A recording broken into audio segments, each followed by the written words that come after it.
जुड़ा हुआ मुद्दा है राष्ट्रीय जाति जनगणना, जो अभी 30 अप्रैल को केंद्रीय मंत्रिपरिषद ने इसकी घोषणा करी है। अब इसके मायने क्या है, और बिहार में चुनाव होने वाले हैं, और खासतौर पर बिहार एक ऐसा राज्य है जहां पर चुनाव ही जाति के आधार पर होता है। भले ही पूरे देश में होता है जाति के आधार पर, लेकिन बिहार की जो राजनीति है वो कहीं ना कहीं उसके अगर चाय की थड़ी पर भी अगर कोई बात करेगा तो वो जाति को मुख्यतः रख के करता है।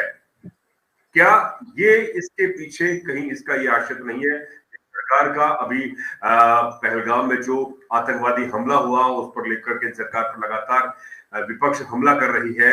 जो खुफिया तंत्र फेल हुआ, फौज फेल हुई, पूरा सिस्टम वहां पर फेल हुआ, 27 लोगों की जानें चली गई, और इसी बीच में केंद्र सरकार ने घोषणा कर दी कि जातिगत जनगणना हो रही है, जिसको लेकर लगातार बीएसपी, असपा, कांग्रेस और दक्षिण की पार्टियां लगातार मांग करती रही हैं। और ऐसे में खासतौर पे आरएसएस और बीजेपी के विचारक जो राजनीतिक पार्टियां हैं या उसके जो विचारक लोग हैं, इसका मुखर होकर विरोध करते रहे हैं। धर्मेंद्र, जो जाति जनगणना की जो सरकार ने घोषणा करी है, सिर्फ अभी घोषणा हुई है, और उस घोषणा के बाद में लगातार लोग अपने आर्टिकल और अपने ओपिनियन और अपनी राय भी व्यक्त कर रहे हैं, और उसको एक अच्छे शुरुआत मान रहे हैं। खासतौर पे समाज में समानता के लिए अब जो बदलाव आएगा, आर्थिक सर्वे होगा, इम्प्लीमेंटेशन होगा जमीन पर, क्या लगता है कि क्या इसके मायने हैं, बताइए साहब।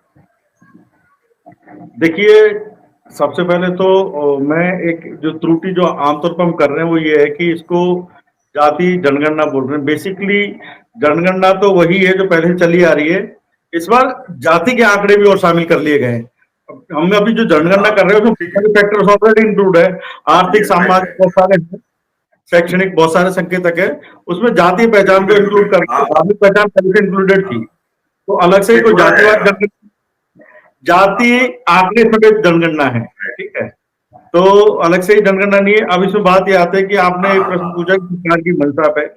देखिए, सरकार की मंशा कुछ भी हो, बिहार का चुनाव, ये बात भी सही है कि जाति जनगणना की मांग सबसे पहले बिहार और उत्तर प्रदेश जैसे प्रदेशों से उठी है, क्योंकि वो ब्रिटिशकालीन स्टेट, ब्रिटिश रूल्ड स्टेट है। वहां की जो डेमोक्रेसी है उनसे 50 साल आगे। मैं राजस्थान से हूँ, राजस्थान में 50 के दशक में चुनाव होते हैं, वहां 1909 से चुनाव स्टार्ट हो जाते हैं, तो 50 साल हमसे आगे है।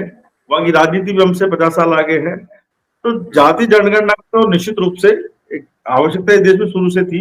उसका कारण यह है कि हमारे देश में बहुत सारी जातियों के साथ जो अन्याय हुआ है, आजादी के पहले भी और आजादी के बाद भी, वो जाति के आधार पर हुआ है। तो उस अन्याय को न्याय में पाटने के लिए, और जो आर्थिक विषमता की जो खाई हमारे देश में बटी हुई है, आर्थिक विषमता जो है, कुछ जातियों का जो एक समूह है उनके पास ज्यादा आर्थिक संसाधन है, कुछ जो जातियां हैं उनके समूह के पास आर्थिक संसाधन नहीं है, और अभी भी उनकी संसाधनों तक पहुंच नहीं है। तो इस मायने में देखा जाए तो व्यवहारिक, कोई भी इस देश के लिए व्यवहारिक नीति लाने के लिए जो काम कर सके, क्योंकि अभी तक आप देखिए कि आप 70 साल में अगर आप देखा जाए तो आज आर्थिक विषमता सबसे पीक पर है। यानी कि जो नीतियां लेके आ रहे हैं वो कहीं नहीं आर्थिक विषमता को बढ़ा रही है।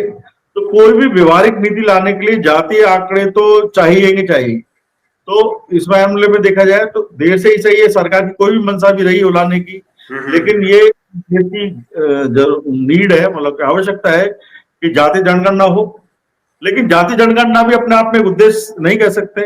जाति जनगणना हो, जाति के आंकड़ों समेत जनगणना हो, साथ में इन आंकड़ों को के आधार पर व्यवहारिक नीतियां बने और उनका सही से क्रियान्वयन हो, तब जाके हम अपने उद्देश्यों में सफल हो सकते हैं।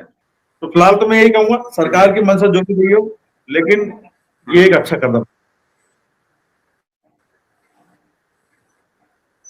नहीं, तो मुझे ये बताइए कि खासतौर पे आरएसएस और भाजपा की जो वैचारिक राजनीतिक पार्टी सत्ता पर है, वो इस विषय को लेकर बहुत शुरुआत में बिल्कुल 2010-11 में लगातार बीजेपी के नेता संसद में मुखर होकर, जो ओबीसी वर्ग के जो लोग थे, मुखर होकर जातिगत जनगणना की बात कहते रहे हैं। लेकिन उनका एक बहुत बड़ा वैचारिक जो ग्रुप है वो उसका लगातार विरोध करता रहा है। अंदर खाने हो, वो अभी भी विरोध कर रहा है। सरकार को ऐसा क्या लगा कि अब इस पर हमें गणना करवानी है? जी, देखिए आने वाले समय ऐसा में क्या, बिहार चुनाव ऐसा कोई हिडन एजेंडा है सरकार का? जो हमारा अंदाजा ये है, एक तो लगातार आप देखेंगे कि बहुजन धड़े की और सामाजिक न्यायवादी सारी पार्टियां तो लंबे समय से ये मांग कर ही रही हैं। हमारे जो पार्टी के राष्ट्रीय अध्यक्ष हैं माननीय चंद्रशेखर जी भी, वो लगातार इस बात को लेकर बहुत मुखर है। तो बहुजनवादी धड़े, सामाजिक न्यायवादी, जिसमें खासकर सपा और बिहार की आरजेडी आती है, ये सारे दल तो लंबे समय से जातिवार जनगणना की बात कर ही रहे हैं। अब इसमें एक चीज और हुई है कि कांग्रेस ने भी इसमें अपने आप को जाति जनगणना में शामिल कर लिया है। तो ऐसे में जो ये मांग है, क्योंकि जो बीजेपी वाला जो दौड़ा है, इसमें भी बीजेपी बड़ा वोट ओबीसी और दलित और आदिवासी का तो पहले भी जातिवार जनगणना हो रहा है, लेकिन ओबीसी का बड़ा वोट बीजेपी को मिलता है। तो ऐसे में बीजेपी को कहीं ना कहीं डर रहा इस बार, क्योंकि वो तो बहुत सारे सर्वे भी कराते रहते हैं। तो बीजेपी ने के जो अभी जो उन्होंने सर्वे कराया इंटरनल, जो प्री पोल जो यहाँ पे बिहार में, वो बहुत उनको लगा होगा कि कुछ इसमें कुछ लाना पड़ेगा। तो इसलिए शायद मुझे लगता है कि उन्होंने जातिवार जनगणना जैसा रिस्क लिया है। हालांकि बीजेपी का जो समर्थक वर्ग है, जिसे कोर वोटर बोलते हैं, सवर्ण तबका, वो इसको लेकर अंदर खाने खुश नहीं होगा, क्योंकि वो ये बात अच्छे से जानते हैं कि आर्थिक संसाधनों के अगर न्यायोचित बंटवारे की बात आएगी तो कहीं ना कहीं उनके जो संसाधनों की पहुंच पे लिमिट करना पड़ेगा, उनको सीमित करना पड़ेगा। तो ये उनके जो वर्चस्व जो है, वर्चस्व जो अर्थव्यवस्था पर जो उनका वर्चस्व है, वो कहीं ना कहीं टूटेगा। तो उसको लेके वो लोग वो अंदर खाने तो कभी भी इस बात को लेके बड़े, मुझे लगता नहीं बहुत समर्थक होंगे। लेकिन फिलहाल बीजेपी उसको लेके आई है, और बिल्कुल इसमें बिहार का चुनाव एक बड़ा कारण हो सकता है। और दूसरा, बहुत सारे लोग बोल भी रहे कि जो पहलगांव में जो घटनाक्रम हुआ है, उससे ध्यान डाइवर्ट करने के लिए बीजेपी ने अचानक इसको लेके आए। लेकिन मैं उस तरीके की चीजें ना भी बात करें, तब भी इसकी जरूरत है। और मुझे लगता है कि अभी बिहार का चुनाव इसकी एक बड़ी वजह है कि इसको आनंद फानंद में एकदम अचानक, जिस पर कोई बहस नहीं चल रही थी, अचानक कैबिनेट का फैसला आया और जातिवार जनगणना के लिए उन्होंने हामी भर दी। लेकिन इसका स्वागत किया जाना चाहिए। कांग्रेस ने जहां 1951 में 31 में, फिर 41 में होती है, 31 तक तो लगातार 1871 से लेकर 31 तक अंग्रेज थे, उन्होंने करवाई जनगणना। उसके बाद में 41 में आंकड़े घोषित नहीं करती है। उसके बाद में 51 फिर जनगणना होती है, जो हर 10 साल में होती है। उसमें कांग्रेस की सरकार बनती है, कांग्रेस सरकार उसको डिस्क्लोज नहीं करती। और उसके बाद में सब SC ST, क्योंकि उससे विधायकी में आरक्षण देना है, रिप्रेजेंटेशन देना है, तो उसको डिस्क्लोज करना होता है कि इसकी इतनी हिस्सेदारी है। कांग्रेस की अब 2000 जो सत्ता में नहीं है, कांग्रेस विपक्ष में है, अब इसको मुद्दा बनाती है कांग्रेस। जब कांग्रेस सत्ता में थी और 2011 में जब जनगणना होती है, इसका वो सोशल इकोनॉमिक सर्वे करवाती है, उसमें ये सारी जाति क्या मतलब इसके जो आंकड़े जुटाती है, उसको डिस्क्लोज नहीं करती। क्या अब कांग्रेस और तब की कांग्रेस में आपको क्या अंतर लग रहा है? देखिए, जिस तरीके से कांग्रेस बहुत कमजोर हुई है और दोबारा से जो वो जमीन अपनी तलाश रही है, तो कहीं ना कहीं हम लगातार ये महसूस भी कर रहे हैं, उसका जो दलित आदिवासियों की तरफ या कमजोर तबके हैं, ओबीसी समाज की तरफ, वो लगातार उनके जो मांगों को अपने भाषण में शामिल कर रही है। अदरवाइज ये कांग्रेस की भी लाइन नहीं है जाति जनगणना कराने, जिस तरीके से वो हार्ड लाइन लेके चल रहे हैं अभी पिछले 1 दिन से, ये कांग्रेस की भी लाइन नहीं है। लेकिन अभी जो सामाजिक न्याय को लेकर, सामाजिक न्याय को लेकर, और बहुत सारे जो हमारे बहुजन जो आंदोलन से जो बहुत सारे जो आंदोलन से जो बहुत सारे नारे निकल के आए, उन नारों को जो कांग्रेस लेके चल रही है, तो कहीं ना कहीं कांग्रेस भी इस दबाव में है, या कहीं ना कहीं ये बात समझ गई है कि जब तक अगर इन लोगों को हम नहीं करेंगे, तो अब वो दौर गया कि हम लोग बेवकूफ बना के इनका अब वोट हम ले सकते हैं। आपने बिल्कुल सही बात कही कि 51 में भी जातिवार जनगणना के आंकड़े आए थे, जो इन्होंने डिस्क्लोज नहीं किए कांग्रेस ने। क्योंकि आप देखेंगे कि जो पहला चुनाव लोकसभा जो आम चुनाव 52 में होता है, 52 के आम चुनाव में और देश की जो जातीय कंपोजिशन है, जो जाति संरचना है जातियों के, उसमें बिल्कुल भी साम्यता नहीं है। कुछ 2-4 जातियों का 60% से ज्यादा रिप्रेजेंटेशन रहा है। तो अगर वो जाति आंकड़े वो जारी करते उस दौर में, तो कहीं ना कहीं हर जाति अपना रिप्रेजेंटेशन उतना मांगती, क्योंकि हमारे देश में तो सारा सब कुछ जो सामाजिक व्यवस्था ही जाति आधारित है, और जाति ही अपने आप में क्लोज बने हुए, अभी भी उसका बहुत ज्यादा महत्व है। आज भी राजनीति जाति से बाहर काम नहीं कर रही है। मेट्रोपॉलिटन में कहने को तो गरीब तबका अपनी जातीय पहचान के बाहर वोट करता हो, लेकिन जो भी अपर कास्ट वाला है, सवर्ण तबका है, वो तो अपने अपर कास्ट वाले जो पैरामीटर से 1 भी इंच इधर उधर अभी नहीं हुआ है। चाहे शहरों की बात कर लो, गांव में तो है ही जातिवाद, गांव में तो कमजोर जाति मुकाबला कर रही है, शहरों में संबल का ज्यादा बोलबाला है, अपर कास्ट वहां पे खुला खेल अपने जाति का करता है वहां पे। तो जाति हकीकत है। और इसमें जो भी जो जातीय जनगणना का जो जातिवार जो आंकड़े जुटाने की बात हुई है नई जनगणना में, मुझे लगता है देखिए इसमें सामाजिक आर्थिक नीतियां बनाने के साथ में मुझे लगता है चुनावी राजनीति में भी इसका बड़ा प्रभाव पड़ना चाहिए, क्योंकि अभी तक इसलिए फर्क पड़ेगा क्योंकि अभी तक जो पॉलिटिकली डोमिनेंट कम्युनिटी थी वो फेक आंकड़ों पर आधारित अपनी राजनीति कर रही है, जो खासकर मजबूत ओबीसी जिन्हें बोलते हैं, डोमिनेंट ओबीसी और अपर कास्ट, ये फर्जी फालतू आंकड़ों के आधार पर, क्योंकि उस दौर में जितनी इनकी सीटें निकलती थी ये उस आंकड़े को बना लिए कि हमारी 20% सीटें हमने राजस्थान में जीती है तो 20% हमारी पॉपुलेशन होगी। ऐसा होता नहीं है। तो ये आंकड़े जब सही होकर निकल के आएंगे तो मुझे कहीं ना कहीं लगता है कि इसमें बड़ा फेरबदल चुनावी राजनीति में भी फेरबदल का दबाव बनेगा इसमें, और चुनावी राजनीति में भी इसका फर्क पड़ेगा। और कहीं ना कहीं जो डर है कुछ जो पार्टी को इंटरनल, वो इस बात का डर है कि आने वाले समय में जो ओबीसी की, खासकर जो कमजोर जातियां हैं ओबीसी की, जिनकी जनसंख्या ठीक ठाक है, वे आर्थिक रूप से विपन्न है, वो जातियां भी अपना रिप्रेजेंटेशन मांगेंगी, तो चुनावी राजनीति पर भी उसका फर्क पड़ेगा। तो कुल मिला के आने वाले समय में अगर ये सही मंशा से अगर ये जल्दी से जल्दी जातिवार आंकड़ों समेत जनगणना होती है और उसके आधार पर नीति निर्माण होता है और फिर चुनावी राजनीति में भी उसका फर्क पड़ना जरूरी है, तो कहीं ना कहीं इससे लोकतंत्र मजबूत होगा। जो सामाजिक आर्थिक लोकतंत्र की बात करता है, मैं एक बात पूछ रहा हूँ आपसे, मैं इस बात को शायद भूल जाऊं, SC ST की जनगणना, जातिगत जनगणना का वो जो आंकड़ा वो बताते हैं कि 16% SC है और तकरीबन 8 से 9 के बीच में तकरीबन 9% के आसपास आदिवासी है।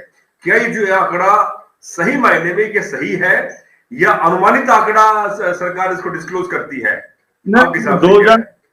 2011 में 16.83 था इसका SC का, और कुछ 8.75 कुछ था, सही आपने बोला 9% का राउंड आदिवासी का है। तो मुझे लगता है वो तो उसमें तो कहीं, वो तो लोगों की जनगणना है, तो उसमें तो मुझे लगता है कुछ गलत होने का संभावना नहीं है, क्योंकि हमारे पास जनगणना के लिए डिस्क्लोज नहीं करे या जी जी हमारे पास जो मशीनरी है इसमें आंकड़े हाइड करने और आंकड़े हाइड नहीं हुए, क्या करें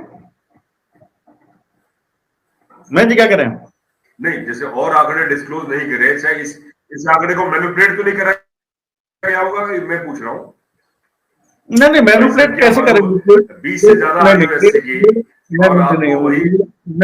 मुझे नहीं लगता इसमें कोई किसी एक आदमी तक चीजें सीमित रहती है कि इनमें कुछ छुपाया जा सके।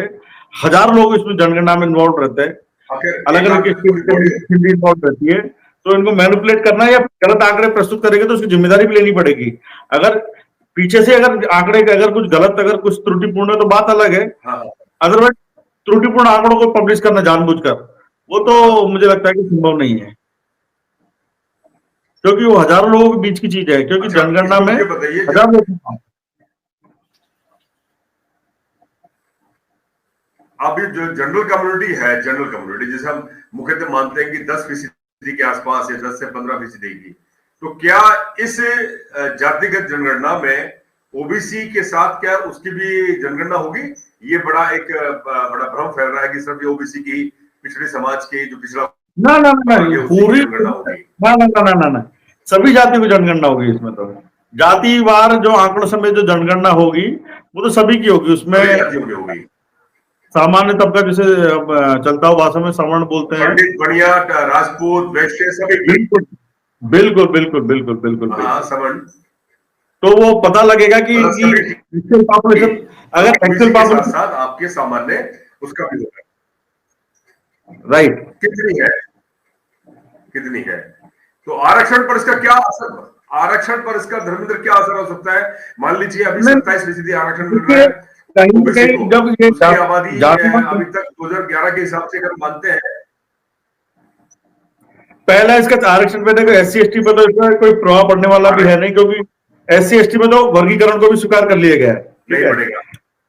हाँ, SC ST पे तो इसका कोई प्रभाव नहीं है, ठीक है, क्योंकि ऑलरेडी वर्गीकरण को स्वीकार कर लिए गए। हाँ, ओबीसी आरक्षण की लिमिट जो बढ़ाने की वो बात है, उस पर जरूर इस पर जोर पड़ेगा, क्योंकि जैसे ही आंकड़े सामने आएंगे 60% इस देश में ओबीसी है, तो वो 60% की डिमांड करेंगे, निश्चित बात। और इसलिए जातिवाद जनगणना के लिए यूपी बिहार से ये डिमांड है बहुत ज्यादा। चाहे ओबीसी में भी एक जो एक कमीशन थोड़ी पहले एक बैठा था, क्या रोहिणी, शायद रोहिणी कमीशन है, रोहिणी कमीशन ने भी ये संस्तुति की थी कि ओबीसी को बाइफरकेट किया जाए, ओबीसी का भी वर्गीकरण किया जाए, जैसे कि SC ST में वर्गीकरण हुआ है, ओबीसी में वर्गीकरण किया जाए। जो ओबीसी वर्गीकरण होगा तो कहीं ना कहीं वो जो लिमिट है जो इन्होंने 50 और 60 पे जम फ्रीज कर रखा है, वो लिमिट को कहीं ना कहीं तोड़ना पड़ेगा, क्योंकि बहुत ज्यादा दबाव होगा उस समय। क्योंकि अगर पूरा अपर कास्ट अगर 10% अगर इनका निकल के आता है, 10 या 12%, जी, तो कहीं ना कहीं ओबीसी 60% पॉपुलेशन है, तो उसके तो बनेगा, और वो न्यायोचित भी है, न्यायोचित भी है, उसमें कुछ गलत भी नहीं है। अगर सवर्ण अगर 10% है तो 10% में कोटा फिक्स कर दीजिए, ओबीसी 60% दे दीजिए, सभी अपने अपने। जी, आपकी बात से आगे बढ़ाऊं, चंद्रशेखर आजाद से एक पत्रकार सवाल कर रहे थे, शायद वो सवाल वो खुद ही नहीं समझ पा रहे थे। वो कह रहे थे कि जातिगत जनगणना अगर होती है ओबीसी की, अगर 52% से 60 या 65% अगर उनकी अनुमानित आ जाती है, तो इससे दलितों पर असर पड़ेगा। तो चंद्रशेखर आजाद ने बड़े स्पष्ट शब्दों में कहा, इससे दलितों पर क्या असर पड़ेगा? भाई उनका तो एक अलग, वो अलग वर्ग है, उसका एक अलग आरक्षण का दायरा है, अलग रिप्रेजेंटेशन है। जी, वही बात मैं आपसे कह रहा हूँ ना। जी, नहीं, इसका SC ST से कोई मतलब ही नहीं है, क्योंकि नॉन SC पर असर पड़ेगा। ना SC का तो इसके दूर दूर का कोई संबंध ही नहीं है, SC ST के रिजर्वेशन से तो दूर दूर से संबंध ही नहीं है। ये तो अनुपातिक जो लड़ाई है, अनुपातिक आरक्षण की, वही से मजबूत होगी। तो अभी जो हमारा जो सेंट्रल में SC का रिजर्वेशन बहुत समय से 15% पे फ्रीज किया हुआ है, जबकि जो कॉन्स्टिट्यूशन लिखा होगी पॉपुलेशन के रेशियो में, तो 1.5% और 2% तो SC का बढ़ना चाहिए, 1% आदिवासी समाज का ही बढ़ना चाहिए, ST का भी। तो और ओबीसी को भी हमारी तो डिमांड ये रहेगी कि जो भी वर्ग, और ओबीसी को भी 2 पार्ट है, जिस वर्ग की जितनी पॉपुलेशन है उतना रिजर्व कर दिया जाए, उसमें कोई दिक्कत ही नहीं है। भाई अगर सवर्ण 10% है तो उनको 10% दे दिया जाए, उनका भी कोटा फिक्स कर दिया जाए 10%। और इसमें मुझे लगता है ये न्यायपूर्ण भी है। देखिए मैं बताऊं महेश जी, कि इस देश में जो भी इस मिट्टी में पैदा हुआ है उसका इस आर्थिक संसाधनों में पूरा पूरा हक है। एक बाप अपने किसी बेटे को इसलिए अपनी संपत्ति से बाहर नहीं कर सकता क्योंकि वो 10वीं में फेल हो गया और बाकी ने 10वीं में टॉप कर लिया। उसके लिए तो चारों, अगर 4 बेटे तो चारों के चारों बराबर है, चाहे किसी ने 10th में टॉप किया हो तो 10th में फेल हो गया हो, ठीक है ना। और हमारा कानून भी सभी चारों को बराबर की नजर से देखता है। तो ऐसी स्थिति में ये कह देना कि उनके पास ज्यादा मेरिट है, मेरिट नहीं है, मेरिट नहीं है, वो पहले से फॉरवर्ड है, उनको शुरू से अवसरों की सुलभता रही, इसलिए वो शैक्षणिक अवसर उनको मिले और इसलिए वो उन पे एक्सेल करते गए। अब आप देखिए कि लगातार इसे SC ST ने पिछले 70 साल में जिन वर्गों को शिक्षा तक दूर रखा गया, 70 साल के आरक्षण में लगातार हर 2-4 साल में कोई ना कोई एग्जाम देश में हमारा SC का वर्ग टॉप कर रहा है। आप देखिए लगातार बिल्कुल ही जो कट ऑफ है, कट ऑफ में बहुत कम अंतर रह गया है। तो ये सब चीजें दिखा रही है कि एजुकेशन किसी की बपौती नहीं है, और जैसे ही लोगों को मौका मिलते हैं तो हर वर्ग में प्रकृति तो बराबर ही टैलेंट देती है सभी वर्गों में, प्रकृति ने तो कोई ऐसा पक्षपात नहीं किया होगा। तो अगर सभी पर मौका मिलेगा तो ये आर्थिक विषमता है, इसको कहीं ना कहीं जो बढ़ती खाई है इसको पाटने की जरूरत है। अभी उसको रोकने का एक ही तरीका है अभी कि हम लोग जो जो वर्गीय आधार पर जो न्याय को अगर हम सुलभ करा दें, एक बार सुनिश्चित कर दें वर्गीय आधार पर, तो मुझे लगता है कि कहीं ना कहीं जो ये वर्गीय आधार पर जो विषमता है, आर्थिक विषमता, इसको रोका जा सकता है, ये बढ़ती हुई जो खाई है। और एक बार ये अगर रुकेगी तो कहीं ना कहीं धीरे धीरे फिर यहीं से प्रक्रिया शुरू होगी कि आने वाले 10-15-20 साल में हम लोग जो विषमता की खाई को पाटने की ओर अग्रसर होंगे। तो क्या इस सरकार में, सरकार या सरकार की पूरी व्यवस्था में इतनी विल पावर है कि वो जो आर्थिक विषमता है, सामाजिक विषमता है, उसे दूर कर देगी? क्योंकि जो लोग हजारों सालों से प्रिविलेज लिए बैठे हैं, संसाधनों पर बैठे हुए हैं, आज भी इतने क्या उनको, अब सरकार ने तो ठीक है वो कानून लेकर आई, संविधान लेकर आई, उसके बाद में आपको आर्थिक, सामाजिक और ये जातिगत जनगणना भी लेकर आएगी, आंकड़े आपके सामने आ जाएंगे, आप और हम लगातार मांग करेंगे कि हमारी फला इतनी जाति, इतने लोग हैं, इतना हमें हक मिलना चाहिए। और जो सत्ता के केंद्र में बैठे हैं, मतलब व्यवस्था में बैठे हैं, वो कैसे इतनी जल्दी से आपको सब कुछ बांट देंगे या दे देंगे? जी देखिए, मैं बिल्कुल, आपकी बात सही है। देखिए ये इसलिए, देखिए कोई भी पार्टी की सरकार हो, जो जनता की जो मांगे हैं उनको तो दरकिनार सिरे से नहीं खारिज कर सकती है, क्योंकि हर पार्टी को वोट चाहिए होते हैं। ये तो हमारे ऊपर निर्भर करता है कि हम लोग किन मुद्दों पर सहमति बना पाते हैं। अब अभी हो ये रहा है कि जो SC ST वर्ग की जो रिप्रेजेंटेटिव जो जाते हैं, प्रतिनिधि जो यहाँ की जो विधानमंडल है, चाहे विधानसभा हो, लोकसभा हो, तो अभी तो वो अवास्तविक प्रतिनिधि होते हैं। आपको भी मालूम है किस तरीके से उनका चयन होता है, बड़ी पार्टी किस तरीके से टिकटिंग करती हैं। जब वहां पर जाके विधानमंडलों में उस बात को लेकर दबाव भी नहीं बनेगा, प्रश्न नहीं पूछे जाएंगे, मांग जो जनता की मांग वहां पे नहीं जोड़ी जाएगी, तब तो बिल्कुल मैं आपसे बिल्कुल आपसे कह रहे हैं कि ये तो इम्पॉसिबल है कि कैसे वो इन आंकड़ों का भी कैसे प्रयोग होगा। मैं आपसे सहमत हूं इस बात को लेकर। इस बात को लेकर भी हम इस बात को लेकर भी हमको सहमति बनानी पड़ेगी कि आगे आने वाले समय में SC ST के लोग उन्हीं लोगों को चुन के विधानमंडलों में भेजें जो उनके हक अधिकारों को समझते हैं, उनके हितों की बात कर सकते हैं, वो पॉलिसी मैटर्स को समझते हैं, वो पॉलिसी ड्राफ्टिंग करवा सकते हैं, उन्हीं लोगों को भेजेंगे तभी ये संभव है। अभी जिस तरीके के हमारे जो प्रतिनिधि चुन के जा रहे हैं, ये जिस तरीके लोगों को टिकटिंग की जा रही है और भेज दिया जा रहा है धन बल के द्वारा, तो तब तो मुश्किल है। और अभी भी जो ये डिमांड हुई है, मैं तो कह रहा हूँ, देखिए जो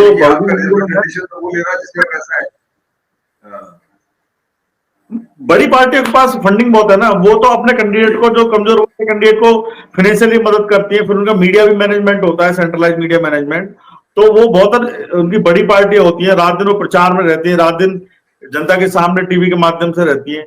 छोटी मोटी पार्टियां तो मीडिया उनको तो बिल्कुल ही वाइप आउट करके रखता है।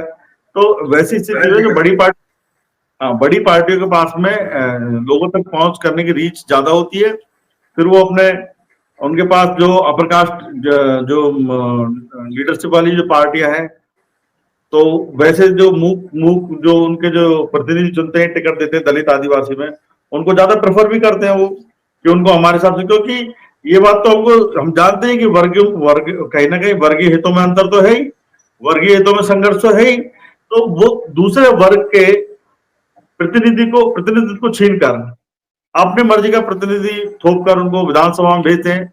इसे फेक रिप्रेजेंटेशन बोला जाता है। तो ये जो बेसिकली आरक्षण, जो पॉलिटिकल आरक्षण है, इसने जो बोलते हैं ना प्रीमेच्योर डिलीवरी कर दी उसकी, जो SC ST के बीच में की। अगर ये लोग धीरे धीरे एकजुट होते, उनकी लीडरशिप निखर के आती, सामाजिक लीडरशिप बनती, फिर सामाजिक लीडरशिप राजनीतिक लीडरशिप में बदलती, तो वो एक वास्तविक लीडरशिप आती है, और वो शायद फिर उन मैटर्स को उठाने में हिचकिचाते नहीं। अभी तो मैं देखता हूँ किसी भी लीडर में हिम्मत ही नहीं होती कि वो अपने समाज की बातों को कर सके। ये वो लोग मांग उठा रहे हैं जिनके रिप्रेजेंटेटिव ही नहीं है, जिन पार्टियों के जाति जनगणना की जो मांग है, ये उन लोगों ने खासकर, जैसे कि मैं नाम कोट करूंगा, अभी बामसेफ है, नॉन पॉलिटिकल है, बसपा है, उसका भी अभी कोई खास उसमें प्रतिनिधित्व नहीं है विधानमंडलों में। हमारी आजाद समाज पार्टी, चंद्रशेखर जी हमारे इकलौते, ये लोग दबाव बना रहे हैं इनके पास हाँ, सर। रिप्रेजेंटेशन, लेकिन तो हम्म, जो समाज की जो वास्तविक लड़ाई लड़ते हैं या इन चीजों को समझते हैं, समाज के हितों को, ये समाज की जिम्मेदारी है कि वो उन लोगों को विधानमंडल में भेजे। अगर वो ऐसा कर पाए, अगर ये कमजोर समाज के लोग इस बात से सहमत हो पाए कि अब हम इस तरीके के लोगों को नहीं जीत के जाने देंगे, जो पैसा लेके आके 1 करोड़ में 2 करोड़ रुपए देके चुनाव जीतेंगे और फिर 10 करोड़ रुपए कमाएंगे, ऐसे लोगों को हम जाने से नहीं रोकेंगे, तब तक तो मुझे लगता है कि इसका भी, जनगणना का भी ये आंकड़े भर रह जाएंगे। क्योंकि मैंने आपको शुरुआत में बोला कि ये आंकड़े हमारा अंतिम उद्देश्य नहीं है। इन आंकड़ों के आधार पर व्यवहारिक नीति बने और फिर वो व्यवहारिक नीतियों का कार्यान्वयन पूरे मनोयोग से हो, ईमानदारी से हो, तभी हम अपने जो आखिर में उद्देश्य जी, पूरा होगा। आखिर में एक सवाल, जो आपके आसपास के जो सवर्ण कम्युनिटी के दोस्त मित्र हैं, पत्रकार हैं या जो नेता है, अब वो इस मुद्दे को लेकर, जो कल तक तो वो पूरा मुखालफत कर रहे थे, अब इस मुद्दे को लेकर उनकी जुबान पर क्या आ रहा है? क्या वो मोदी सरकार की इस निर्णय को लेकर हामी भर रहे हैं या चुपचाप है, साइलेंट है बिल्कुल वो? अब देखिए, बीजेपी जब से सरकार में आई है, आपने लिखा था कि जो ये मीडिया है वो रात दिन पहलगाम और पाकिस्तान को गर्रा रहा था, अब उसके पास कोई शब्द नहीं है। मैंने पढ़ा था फेसबुक पे, तभी याद आया। ये तो हुआ है क्योंकि बीजेपी 2013 से पहले तो जनगणना की बात कर रही थी, समर्थन। जब से सत्ता में वो जनगणना से बचती नजर आई है, और उसके बहुत सारे लीडर अभी भी जातिवार आंकड़ों समेत जनगणना के पक्ष में नहीं है। और अचानक ये थोप देने से जो उनका कैडर है वो भी कहीं ना कहीं बड़ा कंफ्यूज नजर आ रहा है कि ये हुआ कैसे, अचानक ये हुआ कैसे, और उनको ये समझ में नहीं आ रहा कि इतना प्राणघातक उन्होंने कदम कैसे ले लिया। तो इसी बात को लेकर हमें शंका है, कहीं ऐसा ना हो कि बीजेपी ने सही जो मंशा से ये घोषणा ना की हो। हम उम्मीद करेंगे कि उनकी मंशाएं ठीक रही हो और वो जातिवार आंकड़ों समेत जनगणनाएं पूरी ईमानदारी से होंगे और वो आंकड़े आएंगे निष्पक्ष तरीके से, और फिर उनके आधार पर योजनाएं बनेंगी। योजनाएं बनना और कार्यान्वयन तो पूरा जनता के दबाव के ऊपर ही निर्भर करेगा महेश जी। आंकड़े तो आ जाएंगे, लेकिन आगे की जो सीढ़ी है वो टफ है। हाँ, लेकिन फिलहाल में आंकड़े आते ही चुनावी राजनीति पे जो फर्क पड़ेगा, उसके बाद योजना निर्माण का भी काम शुरू होगा। जी,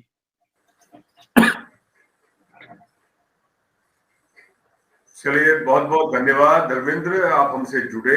हमने बात करी कि राष्ट्रीय मुद्दे पर जातिगत जनगणना, आर्थिक और सोशल इकोनॉमी सर्वे पहले लगातार राजनीतिक पार्टियां उठाती रही है, लेकिन अब केंद्र सरकार ने इस मुद्दे को लेकर एक अपनी आवाज यानी कि मंत्री परिषद ने इसको घोषणा भी कर दी है, जिसमें धर्मेंद्र ने अपनी बातों को रखा कि आंकड़ों की बात में कितना जमीन पर इम्प्लीमेंटेशन होता है, कितना उसका असर पड़ता है, वो आने वाले समय में देखने को मिलेगा। बहुत बहुत शुक्रिया, नमस्कार, जय भीम।